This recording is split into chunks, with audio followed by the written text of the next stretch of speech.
Tony's here. We're going to be servicing his hair. So now I'm going to show you how to take the monosystem off his head. We use a remover. You can use citrus or alcohol to do this. So I'm going to be using some spray so it's gentle and we're not pulling his hair.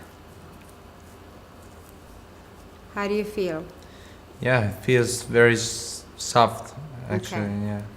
You're not hurting or anything, right? No, It's very no. easy to remove.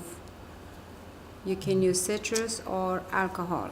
All you have to do is just spray around.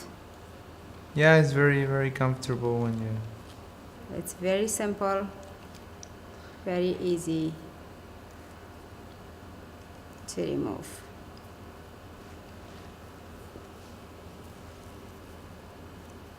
Yeah, pretty soft.